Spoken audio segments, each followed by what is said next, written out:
안녕하세요. 저는 올해 60대 중반에 접어든 여자입니다. 젊은 시절 풋풋했던 그때가 엊그제 같은데 어느새 저도 반백살이 훌쩍 넘어버렸네요. 어릴 때는 참 하고 싶은 것도 많고 꿈도 많았었는데 이 나이 먹고 몸이 안 따라주니 그냥 집에서 편하게 소파에 앉아 드라마 보는 게 최고로 좋은 것 같아요. 드라마를 보면서 웃기도 하고 주인공이 모진 일을 당하면 같이 화를 내기도 하고 또 감동을 받아 울기도 하면서요. 그런데 드라마에서만 일어날 것 같은 그런 기적 같은 일이 저에게도 일어났다면 믿으시겠나요? 힘들게 살던 저의 삶을 구원해준 기적 같은 이야기. 여러분들에게 자랑 한번 해보고자 합니다. 이런 일이 실제로도 있긴 있구나 하며 들어주셨으면 해요. 우선 40년 전 이야기부터 시작해 볼게요. 저는 20대 중반이던 시절 남편과 정말 불같은 사랑을 했습니다. 길을 지나가다가 통근버스를 기다리는 저에게 첫눈에 반한 남편이 저에게 끈질기게 구애를 한 끝에 저와 남편은 연인이 되었습니다. 저에게는 남편이 첫사랑이었어요. 그 전에도 저에게 관심을 표현하는 남자들은 종종 있었지만 어려운 집안 형편 때문에 돈 버느라 정신없던 저는 번번이 거절하기 일쑤였죠. 저희 집은 홀어머니에 제 밑에는 동생들이 줄줄이 있었기 때문에 큰딸이었던 제가 집안의 생계를 책임질 수밖에 없었습니다. 학교도 제대로 다니지 못하고 어머니를 도와 동생들을 돌보는 일을 하느라 여유 시간도 가질 수가 없었습니다. 그런데 남편을 만난 이후 저는 그런 저의 현실을 다 잊을 만큼 남편에게 푹 빠지고 말았습니다. 그런데 사랑이 너무 컸던 나머지 결혼도 하지 않은 제가 그만 덜컥 임신을 하고 말았어요. 그리고 저와 뱃속의 아기의 존재를 알게 된 남편의 집은 발칵 뒤집혔습니다. 그도 그럴 것이 남편네 집안은 그 동네 사람들은 누구나 다 알만한 부잣집이었기 때문이에요. 아버님은 그 동네의 지역 유지셨고 저희 집안과는 비교할 수도 없을 정도로 많은 재산을 가지고 계셨죠. 사실 남편의 멀끔한 차림새와 왠지 모르게 느껴지는 귀티 때문에 잘 사는 집안일 것이라고 예상은 하고 있었지만 그 정도로 유명한 부잣집 도련님일 줄은 몰랐습니다. 심지어 귀한 외동아들이었죠. 가방끈도 짧고 가진 것도 없는 저 같은 애를 며느리로 들이기에는 성이 안 차는 게 당연했습니다. 너 지금 제정신이니? 어떻게 저런 애를 데리고 와서 결혼을 허락해달라는 거야? 아휴, 이 천치 같은 것. 아니다. 네가 문제가 아니지. 아가씨 말 좀 해봐요. 어떻게 대책 없이 애부터 가져선 어떻게 내 아들을 훔쳤길래 일을 이 지경으로 만든 거예요? 아니, 어떻게 꼬셨길래. 난 절대 안 된다. 절대 이 결혼 허락 못해. 어머님, 제가 잘하겠습니다. 아, 아가씨는 입 다물어요. 아가씨 입에서 나오는 소린 단 한 글자도 듣기 싫으니까. 엄마, 제발 한 번만요. 이 사람하고 저 꼭 결혼해야 돼요. 허락 안 해주시면 우리 뱃속의 아기는 어떻게 하라는 건데요? 네? 말씀해 보세요. 시부모님은 저를 떨어뜨리려고 갖은 애를 쓰셨지만 남편의 어마어마한 고집과 이미 뱃속에서 많이 커버린 아이 때문에 어쩔 수 없이 결혼을 시키게 되셨습니다. 그리고 결혼 후에는 시집살이 때문에 정말 말도 못하게 힘들었어요. 시어머니는 임신한 저를 마치 가정부 부리듯이 부려먹곤 했고 시아버지는 사람들이 저런 별 볼 일 없는 집안의 딸 자식을 며느리로 들였다고 수군거리는 통에 나쁘끄럽다며 남편과 한동안 말도 섞지 않으셨습니다. 저는 시댁에서 매일매일 눈칫밥을 먹고 살아야만 했어요. 밥을 먹을 때에도 저는 시댁 식구들과 겸상을 할 수 없었죠. 식사 시간이 되면 저는 밥을 다 차린 후 시댁 식구들이 따뜻한 밥상에서 밥을 먹는 동안 부엌에 쪼그려 앉아 남은 찬밥과 김치로 끼니를 겨우 때우곤 했어요. 그나마 남편이 가끔 시부모님 몰래 음식을 숨겨와 방에서 저에게 먹이곤 했지만 몰래 먹다가 들키는 날에는 시어머니 불효령에 눈물을 쏙 뺄 수밖에 없었습니다. 어디서 이 거지 같은 게 몰래 밥도둑질까지 하니? 너 배운 게 그렇게 없냐? 하기야, 가방끈 짧은 너를 내가 며느리로 들였으니 뭐 이 정도야 식은죽 먹기겠지. 다음엔 뭐 내 금팔찌라도 탐낼 셈이니? 어? 어머님, 그런 거 아니에요. 아니긴 뭐가 아니야. 다음부터 이런 도둑질 또 하기만 해봐. 눈에 띄면 아주 가만 안 둘 줄 알아. 알겠어? 게다가 아버님은 제가 너무 마음에 안 들어서 매일 다른 집 딸자식들과 비교하곤 했어요. 그때 당시 아버님이 저에게 자주 했던 말이 갑자기 생각이 나네요. 너만 아니었으면 내가 똑똑한 교사 며느리를 봤을 거다. 내가 우리 기석이 정 사장 내 둘째 딸과 결혼시키려고 점 찍어놨건만 어디서 이런 못 배워먹은 년이 굴러 들어와서는. 아휴. 아버지, 그만하세요. 왜 제 집사람한테 그런 험한 말씀을 하시는 거예요, 대체? 그만들 좀 이 사람 괴롭히시라고요. 저는 아버님이 저런 소리를 하실 때마다 할 말이 없어 고개만 푹 숙이곤 눈물을 훔쳤습니다. 남편이 저를 안 만났다면 부잣집에 똑똑한 아내를 얻어 더 잘 살 수 있었을 텐데 괜히 저 때문에 부모님과도 사이가 안 좋아진 것 같아서 매일매일 마음이 안 좋았습니다. 하지만 뱃속의 아기를 위해서라도 이 집에서 반드시 버텨내겠다고 다짐했습니다. 하지만 그런 저의 다짐에도 불구하고 어머님의 구박 탓에 뱃속의 아기를 잃을 뻔한 적도 있었어요. 어머님은 제가 만삭이 될 때까지 저에게 온갖 집안일을 시키셨는데 하루는 어머님이 계단을 좀 닦으라고 하시길래 중심 잡기도 어려운 무거운 몸으로 계단 청소를 하던 도중 그만 굴러떨어지고 말았습니다. 굴러떨어지면서 배가 눌린 탓에 고통에 괴로워 비명을 지르자 어머님도 무서우셨는지 병원에 데려가셨어요. 다행히 병원에서 조치를 잘 해주신 덕분에 유산의 위기를 넘기고 아이는 살아남아 주었지만 만약 그날 어머님이 병원에 늦게 데려가셨다면 아이를 잃었을 것입니다. 시간이 지나 지금 생각해보면 어머님은 제가 아이를 유산하길 바라셨던 것 같기도 하네요. 항상 위험한 일만 시키셨거든요. 그런데 막상 진짜로 그렇게 될 것 같자 지레 겁을 먹고 병원에 데려가신 거죠. 그리고 그 일이 있고 몇 달 뒤 저는 떡두꺼비 같은 아들을 출산하였습니다. 저는 내심 아무리 미운 며느리라도 아들 손주 안겨드리면 저를 조금이나마 받아주시지 않을까 기대했어요. 그런데 그런 일은 일어나지 않더군요. 시부모님은 손주 새끼 이뻐할 법도 한데 제가 미워서인지 아이까지 미워하셨습니다. 그렇게 저의 아이는 태어나자마자 자신을 미워하는 어른들 곁에서 자랄 수밖에 없었습니다. 저는 할머니, 할아버지의 사랑도 못 받는 아이가 너무 안쓰러워서 더욱더 이 아이에게 사랑을 주려고 노력했습니다. 남편은 바빠서 잘 때 빼고는 잘 볼 수 없었지만 늦은 밤 아이를 재우고 남편과 둘이서 도란도란 이야기할 때면 하루 동안 힘들고 서러웠던 게 싹 날아가는 느낌이었습니다. 어느 날은 남편이 저에게 묻더군요.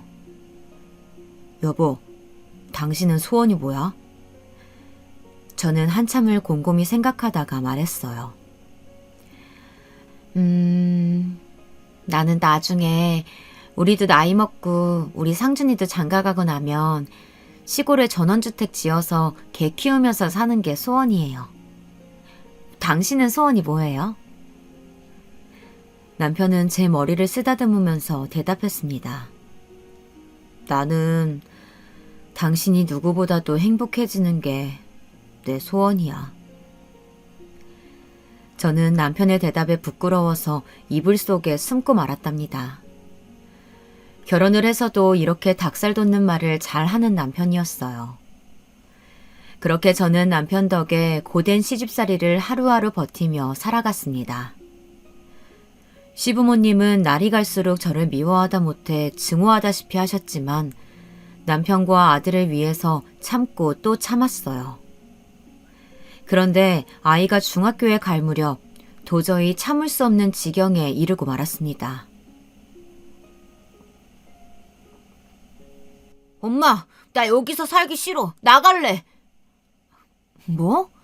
나 가출할 거라고. 여기서 못 살겠어. 아니, 안 살아. 여기 엄마나 나 천대하고 하대하는 사람들 뿐이잖아. 할아버지 할머니도 어른이 아니야. 어른이 애한테 어떻게 그래? 맨날 나한테 엄마 욕하고 엄마 닮아서 머리 안 좋다고 잔소리하고 다 듣기 싫어. 다 듣기 싫다고. 아이가 바락바락 악에 바친 소리를 내지르는데 시부모님마저 말을 잃고 말았습니다. 그리고 전 아이가 할머니 할아버지의 막말에 울다 지쳐 잠이 들고 자기는 태어나지 말았어야 한다고 자책하는 모습을 보니 내 아이를 이런 집에서 불쌍하게 키울 수는 없다는 생각이 강하게 들었어요. 그래서 저는 그 길로 남편에게 이혼을 선언했습니다. 뭐? 이혼을 하자고? 아니, 여보, 힘든 건 알지만 당신 부모님하고 인연 끊을 수 있어요? 난 당신이 인연 끊고 나랑 우리 아들이랑 함께 하겠다면 결혼 생활 이어갈래요. 근데 지금껏 봐온 당신이라면 당신은 효자예요. 효자랑은 못 살아요, 나도. 당신은 좋은 사람이지만 시부모님하고는 이제 얼굴 보며 살 자신이 없어요. 여보, 다시 한 번만 생각해 봐줄 순 없는 거겠지? 내가 이런 부탁하는 거 염치 없는 거겠지? 미안해요. 남편은 제 말에 힘없이 입술만 꾹 깨물었습니다. 남편도 알고 있었을 거예요. 제가 얼마나 힘들었는지, 나름대로 속을 사귀고 살았는지. 근데 이제 한계에 다다랐다는 것을 선포하니 본인도 할 말이 없는지 고개를 떨구고 있다 미안하단 말을 하며 눈물을 떨구고 말았습니다. 그러더니 이혼이라는 얘기에 큰 충격을 받았지만 본인 힘으로도 부모님을 말릴 수는 없기에 저와 아이를 깨끗하게 놓아주었어요. 그리고 시댁에서 저에게 한 푼도 내어줄 수 없다고 하시는 통에 남편은 자기가 모은 돈으로 몰래 작은 집 하나를 해주었는데요. 아마 시부모님이 아시면 난리 날 걸 알았기에 아주 비밀스럽게 집도 알아본 모양이더라고요. 남편은 눈물 콧물 범벅이 되어서는 짐을 싸고 나가는 저를 뒤뜰로 불러 이렇게 말했습니다. 여보, 우리 부모님 때문에 내가 이 정도밖에 해줄 수가 없어서 정말 미안해. 당신이 우리 집에서 10년 넘게 그 수모 겪은 거 생각하면 내가 너무 미안해서 가슴이 아파. 이제라도 나 같은 거 있고 상준이랑 행복하게 살아줬으면 좋겠어. 정말 미안해. 저는 무릎을 꿇고 울고 있는 남편을 말없이 안아주었어요. 사실상 남편도 저와 시부모님 사이에서 나름대로 노력을 했다는 걸 알고 있었습니다. 허나 워낙 드세고 강한 시부모님의 압박에 남편마저 어느 순간 그 노력의 끈을 놓아버렸고 자기도 지치고 말았던 게죠.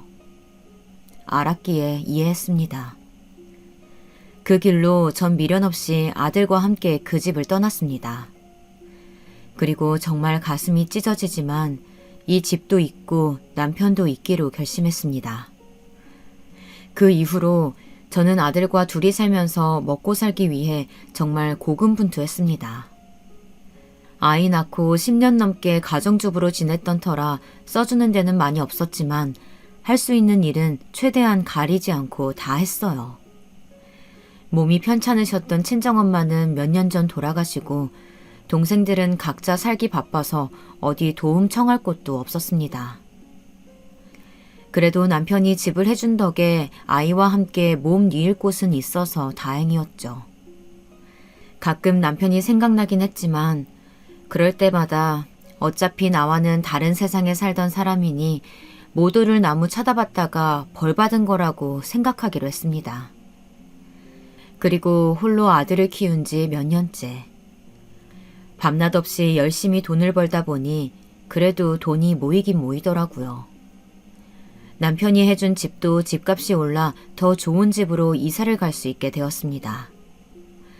사실 그동안 아들을 혼자 키우면서 차라리 시댁에 아이를 주고 왔으면 이 아이만큼은 지금보다 훨씬 넉넉하게 살았을 텐데 하는 생각이 들 때도 있었지만 아이가 시댁에서 구박대기로 살았을 생각을 하니 아찔하더라고요. 그래서 아이를 데리고 나온 게 잘한 결정이라고 생각하다가도 또 한편으로는 아이가 나중에 커서 저를 원망하면 어쩌나 걱정도 많이 했어요. 그런데 점점 돈이 모이고 좋은 집으로 이사도 가게 되니 한실은 마음이 놓이더라고요.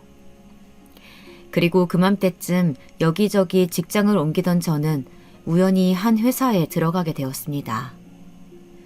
직원이 몇 명 안 되는 작은 회사여서 온갖 잡일을 다 해야 했죠. 하지만 저는 아들을 대학에 보내기 위해서는 찬밥 더운 밥 가릴 수 없었기 때문에 열심히 다녀야만 했습니다. 매일 야근에 끼니도 제때 챙기지 못하고 회사 일이라면 만사 제쳐두고 달려들어 붙잡곤 했어요. 그래서인지 아들은 엄마 오늘도 고생했지? 아니야. 우리 아들 혼자 밥도 잘 차려 먹고 이제 다 컸네. 아니야. 엄마 고생하는데 내가 못 도와줘서 미안해. 공부 내가 열심히 해서 꼭 좋은 데 취직해서 우리 엄마 일 안 할 수 있게 해줄게. 힘든 제 마음을 알아주기라도 하듯 말도 잘 듣고 때론 어깨도 주물러주며 애교를 피우더라고요. 그리고 그렇게 공부를 열심히 하여 엄마를 호강시켜주겠다던 아들은 좋은 대학에 들어가게 되었습니다. 아들이 명문대에 붙었다는 소식을 들은 날 어찌나 감격스럽고 기분이 좋던지 새삼스럽게 눈물이 나서 혼났습니다. 혼자 아이를 키우며 고생고생했던 일들도 주마등처럼 스쳐 지나가며 스스로 참 장하다는 생각도 들었고요. 그리고 하나 더 좋은 소식은 때마침 제가 다니던 회사도 점점 커져서 이제는 제법 큰 회사가 되어 있었어요. 거의 초창기 멤버였던 저는 꾸준히 회사를 다닌 덕에 아들이 대학을 졸업할 때쯤에는 직급도 꽤 오르게 되었습니다. 사실 저같이 가방끈 짧고 배운 거 없는 사람이 이렇게 되기는 힘들죠. 하지만 제 성실함을 좋게 봐주시고 가족같이 챙겨주시는 사장님 덕에 저는 점점 연봉이 올라 삶의 여유가 생기기 시작했습니다. 이제는 어딜 가서도 커리어 우먼 소리도 듣고 재테크에도 관심이 생겨 돈 불리는 재미도 슬슬 알아가게 되었습니다. 친구들도 가끔 절 보면 나는 네 팔자가 제일 부럽다. 넌 수중에 네 돈 있잖아. 네가 번 돈. 우린 다 남편이 벌어다 준 돈 쓰느라고 맨날 눈치 보여. 나도 그냥 애 키우면서 계속 일할 걸 후회된다. 하면서 부러움 담긴 눈길을 보내곤 했습니다. 그때마다 전 머쓱하게 웃긴 했지만 내심 이 정도면 우리 상준이도 나중에 결혼할 때 저처럼 가난하다고 무시당하지는 않겠구나 했습니다. 그게 다행이었죠. 부자까지는 아니지만 그래도 아들 신혼집 해줄 정도는 되었으니까요. 그런데 호랑이도 제 말하면 온다고 몇 년 뒤 아들은 참하고 이쁜 아가씨를 만나고 있다며 고백을 해오더라고요. 순간 제 얼굴에 화색이 돌았나 봅니다. 그래? 아이고, 그럼 얼른 얼굴 좀 보게 데려와봐라, 응? 엄마도 참, 뭐 그렇게 성격이 급하세요. 그렇게 궁금하세요? 그럼 당연하지. 우리 아들이 만나는 여자인데. 아들이 그간 몇 년 연애를 하는 것 같긴 했지만 이렇게 저한테 말해오는 여자친구는 또 처음이었습니다. 왠지 모르게 이 아가씨와 좋은 인연이 될 것 같다는 생각이 들더라고요. 그리고 역시나 예상처럼 저희 집에 처음 온 날부터 애교 있고 싹싹한 모습을 보이는데 퍽 마음에 들었습니다. 내심 이 여자랑 몇 년 만나다가 잘 되었으면 좋겠다는 생각이 들었죠. 그런데 그로부터 한 달 정도 지났을까요? 갑자기 아들이 생각지도 못한 폭탄 선언을 해오더라고요. 준비가 안 되었던 시점이라 더더욱 놀라고 말았죠. 저기, 엄마, 나 말할 게 있는데. 응? 뭔데? 나 아이가 생겼어. 어? 저 때 엄마가 봤던 여자친구 있잖아. 그 사이에서 엄마도 마음에 들어 했으니까 괜찮지? 어차피 결혼하려고 하기도 했고 그래서 서둘러 씩 올리려고. 갑작스러운 소식에 당황하긴 했지만 아들이 사랑하는 여자와 결혼이라 하니 반대할 이유도 없었습니다. 거기다 뱃속에 손주까지 품었으니 이젠 정말 내 가족으로 받아들이고 잘 해줘야겠다 마음먹게 되었습니다. 그렇게 아들은 꽃피는 봄날 결혼을 하게 되었죠.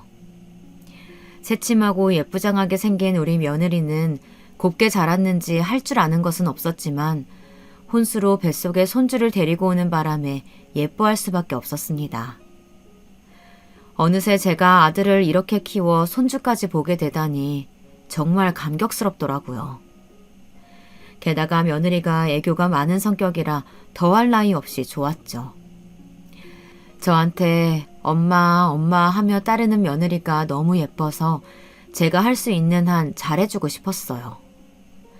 그런데 며느리가 출산일이 다가오자 저에게 부탁을 하더군요. 엄마, 저 아이 낳으면 다시 복직해야 되는데 엄마가 우리 하율이 유치원 갈 때까지만 봐주시면 안 될까요? 그게 내 사정 알잖니. 엄마도 회사를 다니니까. 저는 봐주고 싶은 마음은 굴뚝 같았지만 저도 직장인인지라 봐줄 수 있는 형편이 되질 않았어요. 제가 거절하자 며느리는 저에게 아양을 떨며 사정을 하더라고요. 아, 엄마 아니면 우리 하율이 봐줄 사람도 없는데 어떡해요. 우리 하율이도 할머니랑 같이 지내고 싶대요. 그렇지, 하율아. 이것 봐요. 하율이가 배를 통통 차요. 우리 하율이가 그러는데 할머니가 너무 좋대요. 배를 쓰다듬으며 뱃속의 손주와 대화를 하듯 애교를 부리는 며느리의 모습에 저는 그만 넘어가고 말았습니다. 그리고 저는 한 가지 큰 결심을 했습니다. 손주를 보기 위해 가족처럼 생각하고 오래 다녔던 회사를 그만두게 되었어요. 사실 사장님께서는 저한테 퇴직이 아닌 휴직 처리를 할 테니 아기가 어린이집에 갈 때까지만 쉬다가 다시 돌아오라고 하셨지만 며느리는 최소 5년은 키워주길 바라는 눈치였고 저도 회사에 그렇게 오랫동안 민폐를 끼칠 수는 없다고 생각하여 사직서를 내게 되었습니다. 그렇게 그동안 잘해주셨던 사장님께 마지막 인사를 드리고 회사를 떠났어요. 그리고 며느리가 예쁜 손주딸을 출산한 후 주 5일을 아들네 집에 출근하기 시작했습니다. 평일에 아들 내외가 출근하기 전 아침 일찍 아들네 집에 가서 하루 종일 손주를 보다가 아들 내외가 퇴근하고 오면 같이 저녁을 먹고 저녁 먹은 후 며느리가 씻고 나오면 그때 손주를 넘겨주고 집에 돌아가는 일상이었습니다. 사실 이 나이 먹고 아이를 보는 게 힘에 부치긴 했지만요. 퇴근하고 온 아들 며느리 부실하게 밥 먹는 게 싫어서 손주가 낮잠 자는 시간에 틈틈이 찬거리도 만들곤 했죠. 그렇게 하루 종일 아들네 집에 있다가 집에 오면 이미 깜깜해진 늦은 저녁이라 씻고 TV 조금 보다가 자면 하루가 마감되었습니다. 평일에 쉬는 날도 없이 무리해서 손주를 봐주다 보니 주말에는 거의 시체처럼 누워만 있기 일쑤였습니다. 어쩌면 회사 다닐 때보다 훨씬 힘든 일상이었던 것 같아요. 하지만 그렇게 힘든 와중에도 손주만 보면 너무 예뻐서 저절로 발걸음이 아들네 집으로 향했던 것 같네요. 아들내외는 제가 아이도 봐주고 살림도 간간히 도와주는 걸 대단히 고맙게 생각하더라고요. 퇴근하고 온 아들은 밥 먹은 후 제 어깨를 주물러 주기도 하고, 며느리는 여전히 애교를 부려가며 저한테 고마운 마음을 표현하곤 했어요. 엄마, 하율이 보느라 바쁘셨을 텐데 언제 이런 반찬은 다 하셨어요. 아우, 진짜 둘이 먹다가 하나가 죽어도 모를 정도로 맛있어요. 역시 우리 엄마 최고. 그래? 맛있니? 아유, 다행이구나. 많이들 먹어라.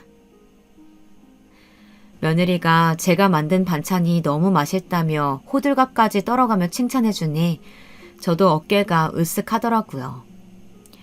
시어머니라면 질색팔색하고 싫어하는 며느리들이 많은데 우리 며느리는 그런 것도 없이 저를 너무 잘 따르고 좋아해주니까 그렇게 예쁠 수가 없었습니다. 주변에서도 우리의 이런 관계를 신기해 하더라고요. 보통 고부 갈등이 있기 마련인데 잘 지내는 관계가 참으로 보기 좋다면서요. 제 친구들도 며느리는 몇 번 본 적이 있었는데 시어머니 공경을 참 잘한다고 칭찬이 자자했습니다. 그렇게 나이가 들고 나니 어느 날 문득 홀로 아들을 키우며 힘든 때도 많았는데 이렇게 아들이 예쁜 새 식구를 둘이나 데려와 화목하게 지낼 수 있게 되니 이제 제가 가진 모든 것을 이 아이들에게 주어도 좋겠다는 생각이 들었어요.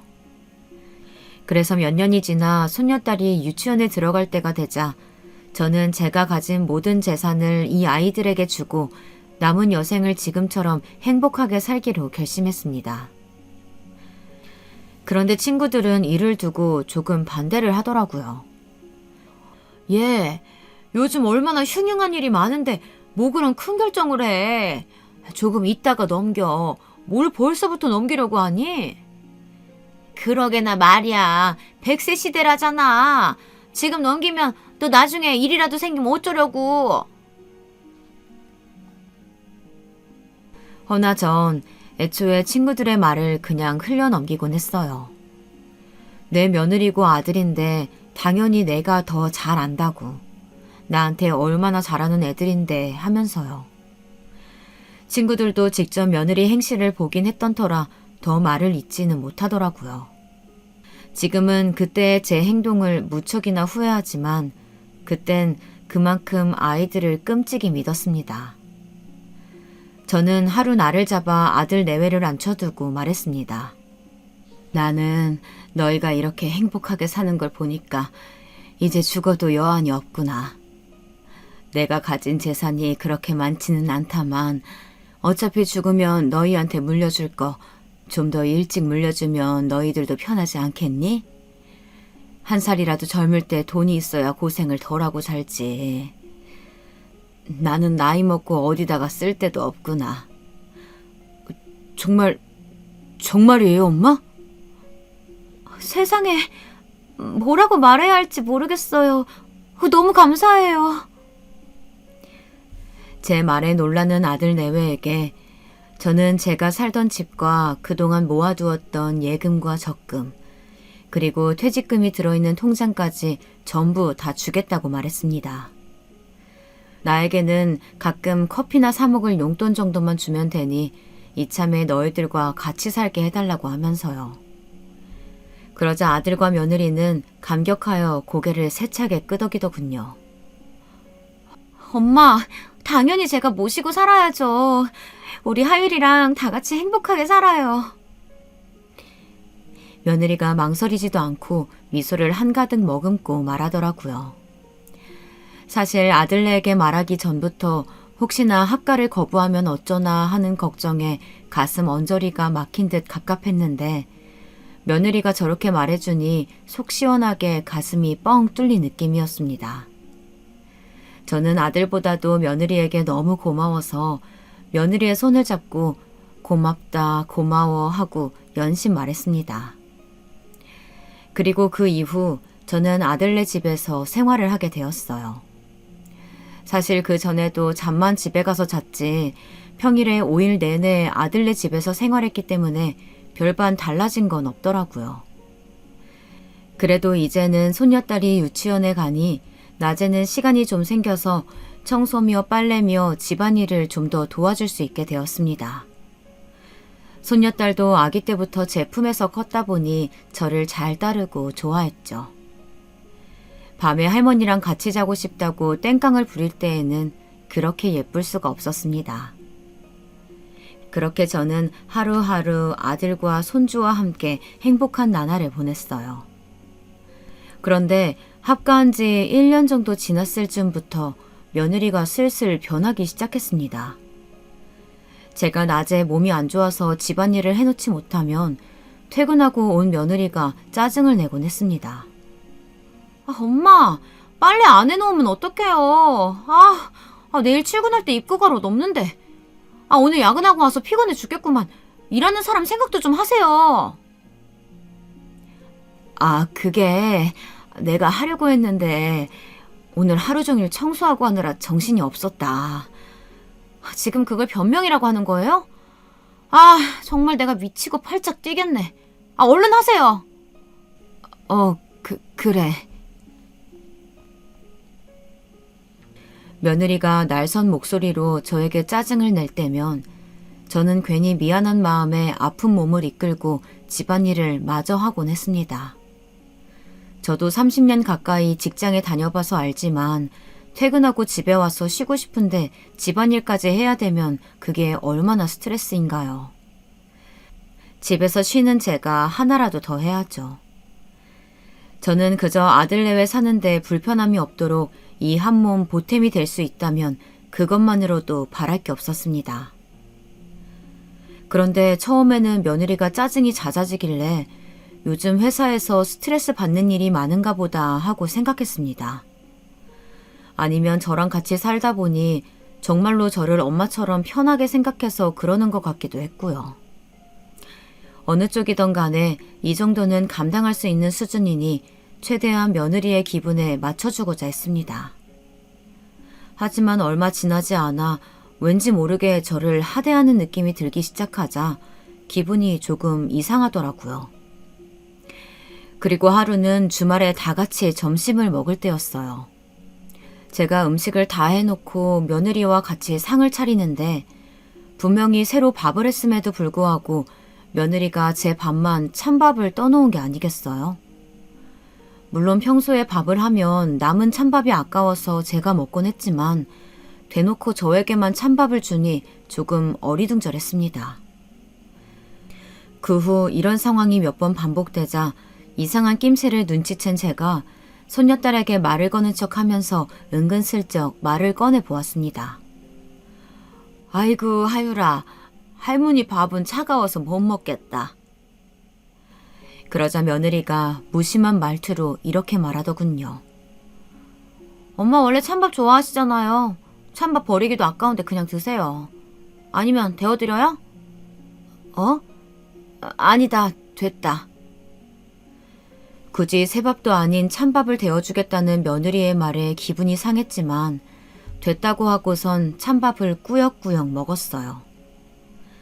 그리고 그 후에도 며느리가 식사 때마다 저에게 찬밥을 줬지만 저는 굳이 새 밥을 떠와 먹곤 했습니다.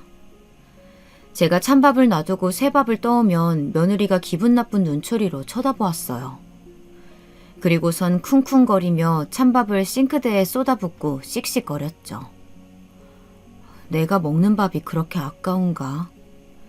하는 생각에 서러웠지만 티내지 않으려고 노력했습니다. 며느리는 아마 언젠가부터 제가 쓰는 돈, 제가 먹는 밥, 제가 쓰는 물건 등 모든 것이 아깝다고 느껴졌나 봐요. 머리를 감을 때는 샴푸를 한 번만 짜라는 둥, 낮에 집에 혼자 있을 때는 보일러를 켜지 말라는 둥, 유독 제가 쓰는 것에만 아껴 쓰자며 잔소리를 해댔습니다. 특히 어느 날은 제가 보일러를 좀 켰단 이유로 요즘 난방비 폭탄인 거 알죠? 두꺼운 옷 입고 계시면 되는데 도대체 무슨 정신으로 보일러를 오랜 시간 트시는 거예요? 아니, 제정신이세요? 아니면 돈이 썩어 남아 돈다고 생각하시는 거예요? 지금 돈 한 푼 아끼려고 저는 이렇게 발 동동 구르는데 어머니 뭐냐고요? 기가 차더라고요. 예, 내가 깜빡 잠이 들었다. 그래서 미처 끄질 못했어. 이게 그렇게 큰 잘못이니?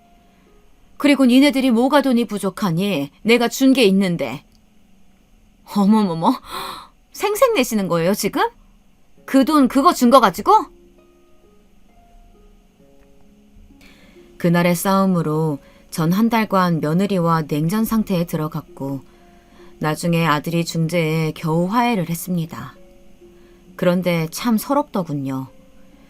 겨울이면 지들 외투는 두세 벌씩 사면서도 저는 10년 된 패딩 하나로 버티게 했고요. 여름에는 노인네가 뭔 더위를 타냐며 에어컨도 못 켜게 했습니다. 심지어 여기서 더 서러웠던 건 며느리가 지 엄마한테 그렇게 하는데도 아들내미는 본척 만척 신경도 안 쓰더라고요. 얘야, 내가 솔직히 좀 힘들다. 잔소리가 보통이 아니야. 내가 이 나이 들어서도 저런 잔소리 듣고 있어야겠니? 네가 아들이면 중재를 좀 해다오. 응? 엄마, 뭐 그 사람 말 틀린 거 있나? 뭐야?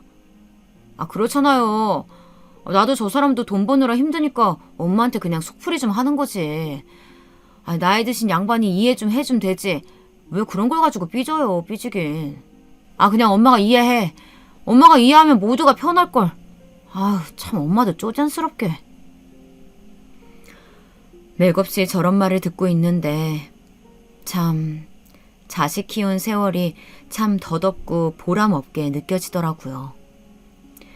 내가 저 아들을 키우면서 행복했던 시절이 컸기에 허망함도 그만큼 더 컸던 것 같습니다. 그리고 문제가 하나 더 생겼죠. 처음에 합가하면서 제가 얘기했던 용돈, 그것도 날이 갈수록 액수가 적어졌습니다. 어차피 저도 어디 막 나가서 돌아다니는 성격도 아니고 집에 있는 날이 많으니 돈 쓸 일이 많지 않아 큰 돈을 바라진 않았어요. 그래서 처음에는 한 달에 40만 원씩 받기로 했었는데 그 돈도 저에게는 넉넉하더라고요. 평생 직장 생활만 해서 그런가 동네에 커피 한 잔 마실 사람도 없고 친구들도 멀리 살고 딱히 취미가 있는 것도 아니어서요. 그냥 낮에 손녀딸 유치원 보내고 남는 시간에 동네 한 바퀴 돌다가 붕어빵이나 군고구마 장수가 있으면 한 봉지씩 사오거나 가끔씩 손녀딸 장난감이나 옷을 사주는 데에는 충분한 금액이었습니다. 그런데 언젠가부터 생활이 빡빡하다면서 금액을 줄이기 시작하더니 나중에는 한 달에 10만 원으로 줄여버리더라고요. 어차피 잘 나가지도 않는데 그 돈이면 충분하지 않냐고 하면서요. 이건 좀 아니다 싶어 반박을 하니까 눈이 휘둥그레질 만한 말을 하더라고요. 예, 10만 원?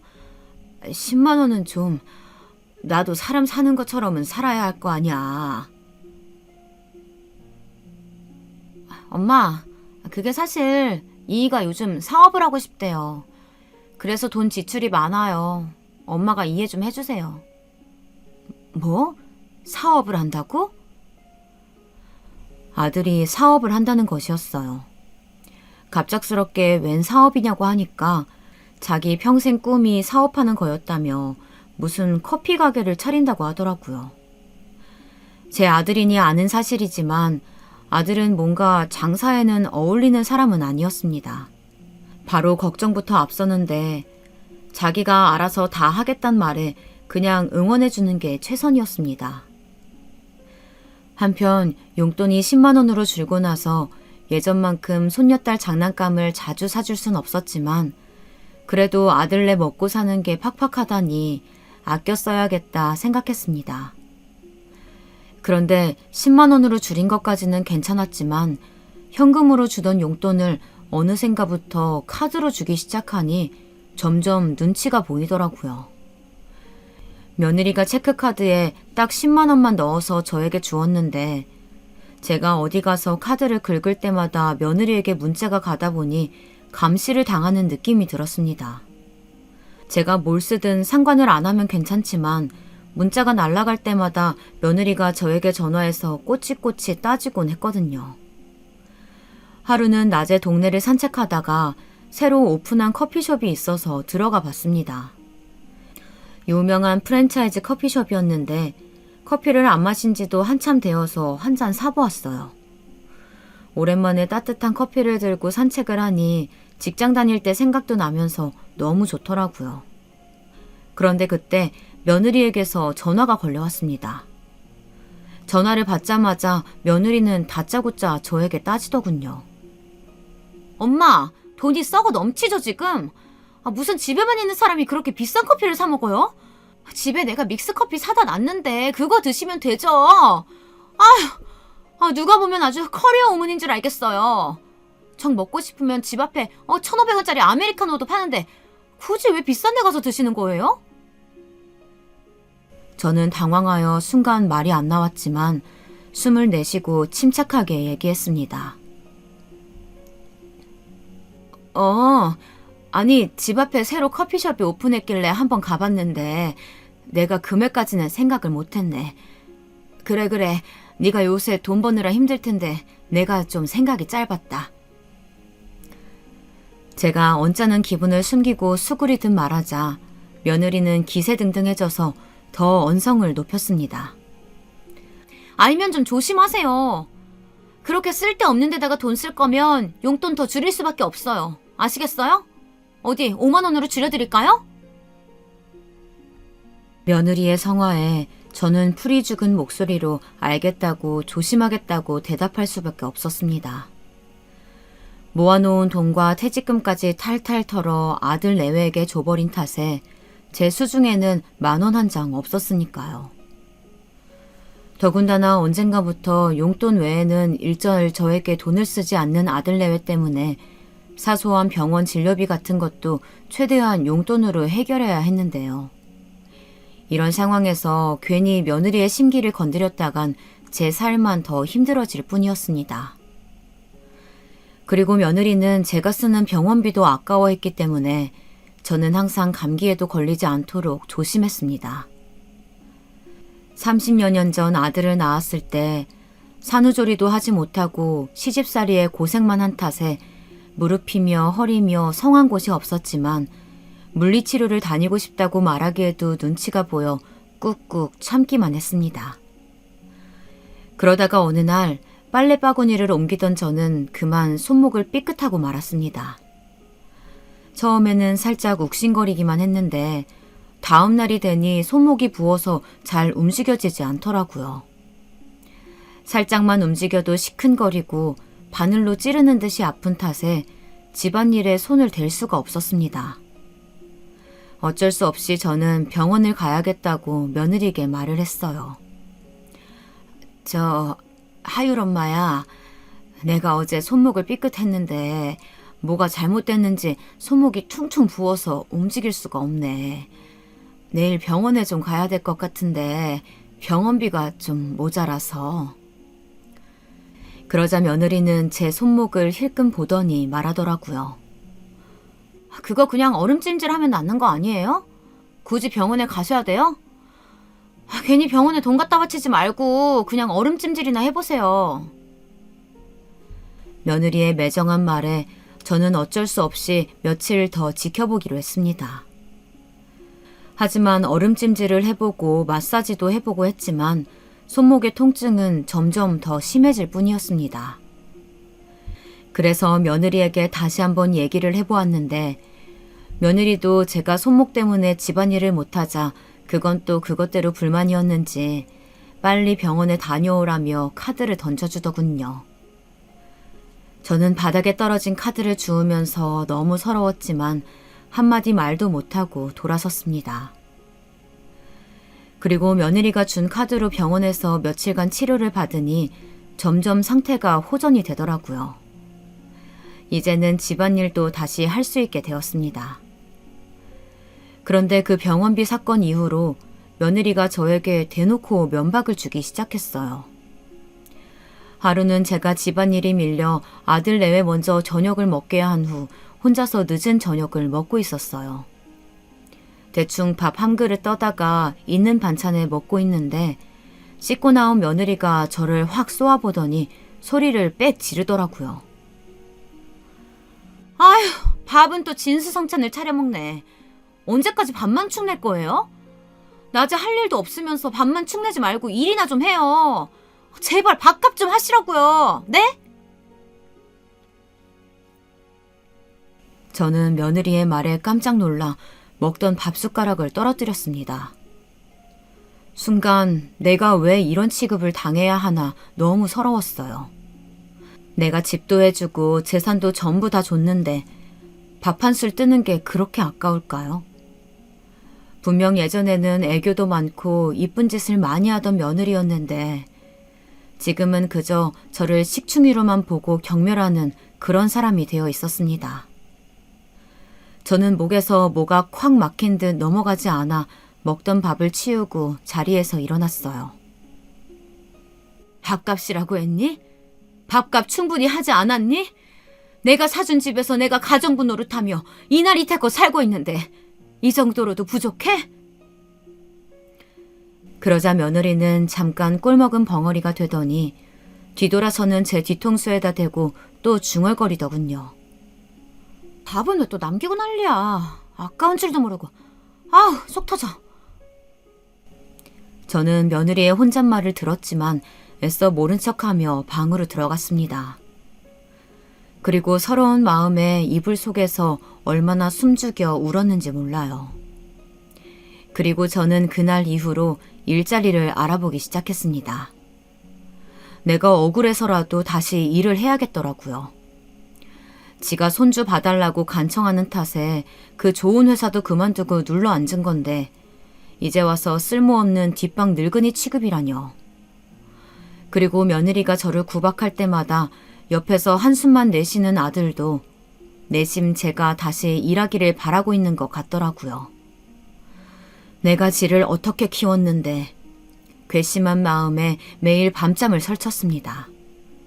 이럴 줄 알았으면 재산을 다 주지 말 걸 하고 후회도 해보았지만 이미 다 지나간 일일 뿐이었습니다.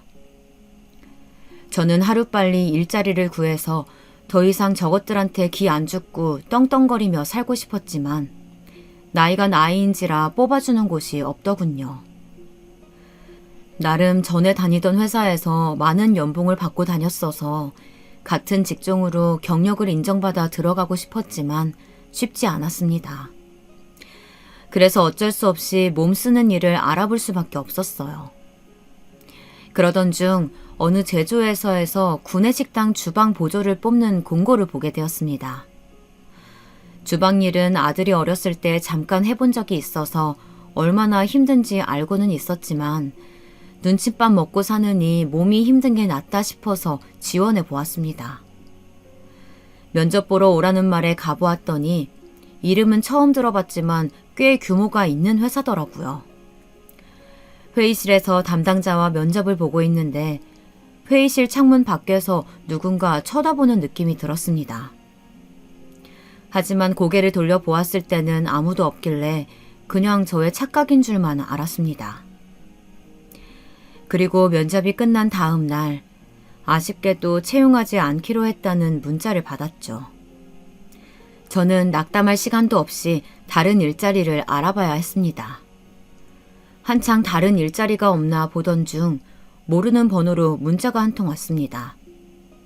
방금 탈락 문자를 보낸 회사의 관리자인데 혹시 내일 따로 면담을 좀 할 수 있냐고 묻는 문자였죠. 탈락한 회사에서 굳이 왜 면담을 하는지 의아했지만 혹시나 추가 채용 같은 게 있을까 싶어 알겠다고 답장을 보냈습니다. 그리고 다음 날 약속한 시간에 그 회사 앞 커피숍으로 갔습니다. 앉아서 기다리고 있는데 멀리서 한 중년의 남자가 저를 향해 다가오는 것이 보였어요. 그 남자의 이목구비가 눈에 들어온 순간 저는 그가 누군지 한 번에 알아보았습니다.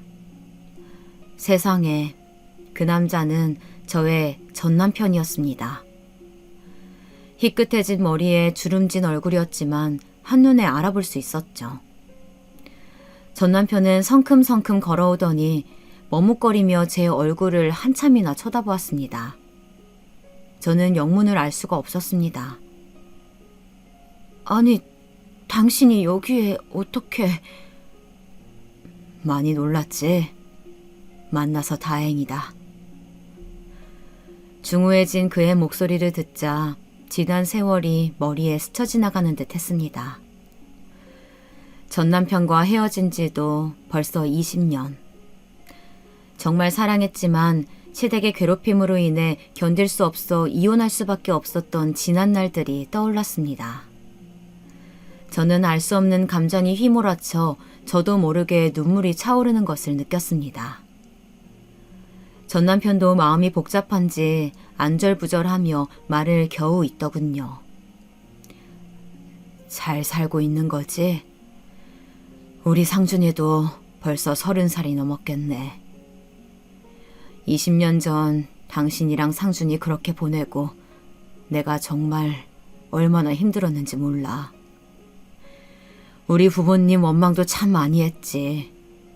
몇 번이고 당신 찾아서 가고 싶었지만 혹시 또 나 때문에 당신 힘들게 할까봐 여태까지 참았어.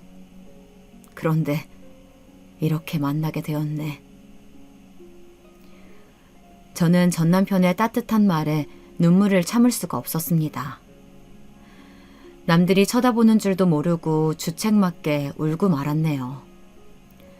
그리곤 도대체 여기에 어떻게 온 거냐고 물어봤습니다. 그러자 그는 이렇게 말하더군요. 그건 너무나 놀랄 이야기였어요. 사실 당신이 어제 면접 본 그 회사, 내 회사야. 직원이 이력서 뽑아온 거 보다 보니까 당신 이름이 있더라고. 그런데 정말 당신이 맞는지 확인하고 싶어서 면접 보는 도중에 회의실 창밖에서 몰래 봤는데 정말 당신이 맞더라고. 그래서 이러면 안 되는 거 알지만 당신 이력서에 있는 번호로 연락해 본 거야. 당신이 안 나올까 봐 걱정했는데 나와줘서 정말 고마워. 반가운 마음에 아무 말도 하지 못하고 울기만 했어요. 20년 전 그와 헤어진 후 잊겠다고 정말 많이 노력했는데 깨끗하게 잊고 살았다고 생각했는데 막상 눈앞에 나타나니 그때의 감정이 다시 되살아나더라고요. 전 남편은 저를 만나기까지의 이야기를 들려주었습니다. 그는 저와 헤어진 후 부모님 성화에 여러 번 선을 봤지만 저를 잊을 수 없어 재혼은 하지 않았다고 합니다. 일만 열심히 하면서 살아왔다고 하더라고요. 아버님한테서 받은 재산으로 사업을 시작했는데 그게 잘 풀려서 계열사를 몇 개 가지게 되었고 그 중에 하나가 제가 면접 본 그 회사라고 합니다. 그리고 몇 년 전 부모님 두 분 다 돌아가셔서 지금은 완전히 혼자라고 하더라고요. 저의 손을 어루만지며 한참을 얘기하던 그는 갑자기 제 얼굴을 빤히 보더니 저에게 묻더군요. 당신 근데 많이 수척해 보이네. 어디 아픈 데라도 있는 거야? 상준이가 속이라도 썩여? 저는 말해야 할지 말아야 할지 고민하다가 결국 모든 것을 얘기했습니다. 전 남편과 헤어진 후 어떻게 살았는지, 그리고 아들을 결혼시키고 전 재산을 준 후 지금 하루하루 눈칫밥을 먹으며 서러움에 매일 눈물로 밤을 지샌다는 이야기까지요. 왜 그런 긴 이야기를 늘어놓았는지는 모르겠지만 그 순간 내 마음을 알아주는 사람이 있다는 것에 안도했는지 주저리 눈물을 쏟으며 말하고 말았습니다. 전 남편은 제 긴 이야기를 들으며 얼굴이 울그락불그락해지더니 테이블을 주먹으로 쾅 치더라고요. 내 상준이 이놈 새끼 가만 안 둬. 아무리 내 아들이라지만 지 마누라가 엄마한테 그 짓거리 하는데 그걸 보고만 있단 말이야? 안 되겠어, 당신. 지금 나랑 어디 좀 같이 가. 전 남편은 제 손을 잡아 끌어 커피숍 밖으로 나가더니 저를 차에 태웠어요. 그리고 목적지도 말해주지 않고 어디론가 가더라고요. 저는 어디 가는 거냐고 물었지만 그는 대답도 하지 않고 화난 표정으로 운전만 했습니다. 그렇게 차로 1시간 남짓 갔을까요? 웬 한적한 동네에 차를 세우더니 저보고 내리라고 하더군요. 내려오자 물 좋고 경치 좋은 곳에 예쁜 단독주택 한 채가 지어져 있었어요. 여보, 여기가 어디예요? 저는 전 남편을 멀뚱멀뚱 쳐다보며 물었습니다. 그러자 제 어깨를 다정하게 잡고 이야기하더군요. 당신 예전에 전원주택 지어서 사는 게 꿈이라고 했었잖아. 사실 당신이랑 헤어지고 나서 당신이랑 상준이 생각에 괴로울 때마다 그 전원주택 얘기가 생각이 나더라고. 꼭 당신을 행복하게 해주고 싶었는데. 그래서 나중에라도 기회가 된다면 당신에게 사죄하고 싶어서 5년 전쯤에 지어놓은 집이야. 지금은 내가 별장으로 쓰고 있지만. 그는 잠깐 말을 멈추더니 제 눈을 똑바로 쳐다보며 다시 이야기했습니다. 당신 짐 싸가지고 그 집에서 나와. 내가 당신 어떤 마음으로 보냈는데 당신 그런 꼴 당하면서 사는 거 난 못 봐. 당신이 상준이한테 준 전 재산 몇 배는 더 내가 당신한테 줄 수 있으니까 남은 여생 여기서 편하게 살자. 어? 이제 당신 괴롭히던 우리 부모님도 안 계시잖아. 상준이 그놈은 내가 버릇을 단단히 고쳐놓을 테니까 걱정하지 말고. 아니, 그래도... 저는 그의 갑작스러운 말에 뭐라고 대답해야 될지 모르겠더라고요. 오늘 아침까지만 해도 커피 한 잔 사 먹을 수 없는 비루한 인생이었는데 갑자기 전 남편이 나타나 이렇게 꿈만 같은 제안을 하니 어안이 벙벙하여 제대로 생각을 할 수가 없었습니다. 저는 아무래도 하루아침에 결정할 수 있는 문제가 아닌 것 같아 조금만 더 생각할 시간을 달라고 했어요. 그리고는 오랜만에 전 남편과 산길을 산책하며 즐거운 시간을 보냈습니다. 집에 돌아간 후 저는 전 남편과 만난 것에 대해 아들과 며느리에게 입도 뻥끗하지 않았습니다. 며느리는 저보고 어딜 그렇게 싸돌아다니냐며 또 면박을 주더군요. 저는 며느리의 말을 한 귀로 듣고 흘린 후 오랜만에 편안하게 잠이 들었습니다. 그리고 그날 이후 저는 전 남편과 계속 연락과 만남을 지속했어요. 그와 다시 합치는 문제에 대해서는 조금 더 고민이 필요할 것 같아서 차차 만나면서 생각해보기로 했습니다.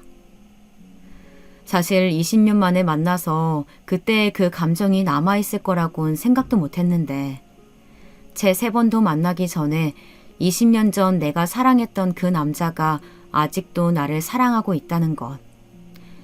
그리고 저도 아직 그를 사랑하고 있음을 깨닫게 되었습니다. 그렇게 그와 재회한 지 한 달 뒤 저는 그의 제안을 받아들이기로 했습니다.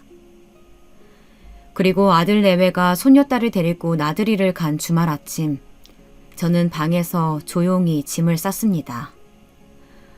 워낙 가진 게 없어서 짐이라곤 옷 몇 가지 뿐이더라고요. 저는 쪽지 한 장 남기지 않은 채 집을 떠났습니다. 그동안 웃을 일도 울 일도 많았던 이 집에 정도 많이 들었을 텐데 생각보다 떠나는 발걸음이 가볍더라고요.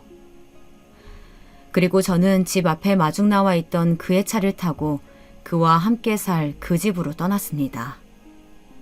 떠나는 차 안에서 설레임과 기대감으로 마음이 붕붕 뜨더라고요.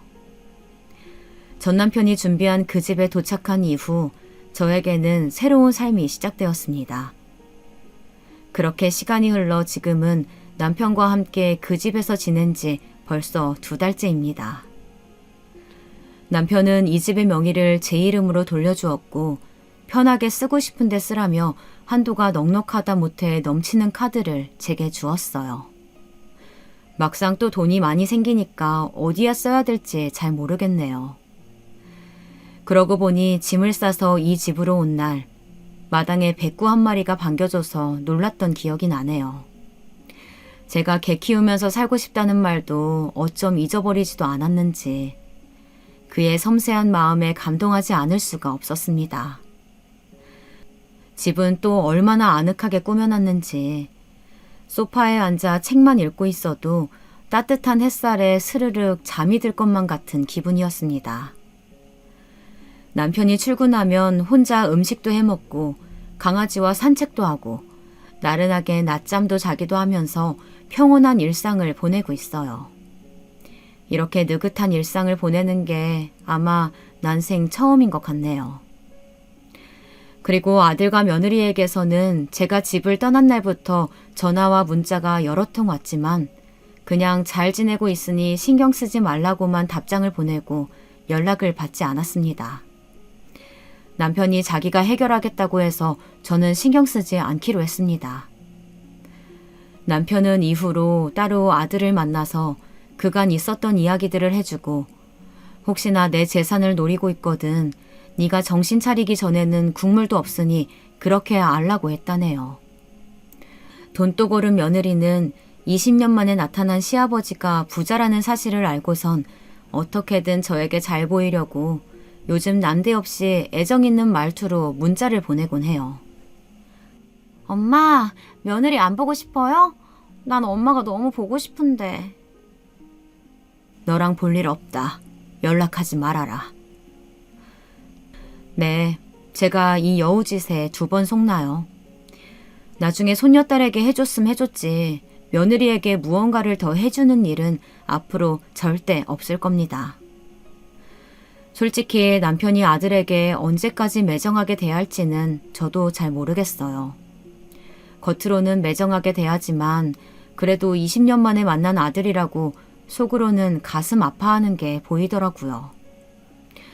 혹시 조만간 남편이 마음이 약해져서 아들에게 떡하니 재산을 준다고 해도 남편의 재산이니 제가 왈가왈부할 수는 없겠죠. 저는 그저 제가 그 집으로부터 벗어나게 된 것만으로도 너무 감사하고 만족합니다. 남편은 어쩌면 저에게는 백마탄 왕자님인지도 모르겠어요. 불행한 삶으로부터 저를 구해주었으니까요. 이런 제 이야기 정말 드라마에 나올 법하지 않나요? 저도 가끔 이게 꿈인지 생시인지 헷갈린답니다. 그럼 제 이야기는 여기서 마치도록 할게요. 여러분의 인생에도 드라마 같은 기적이 일어나길 바라면서 글을 마무리하겠습니다.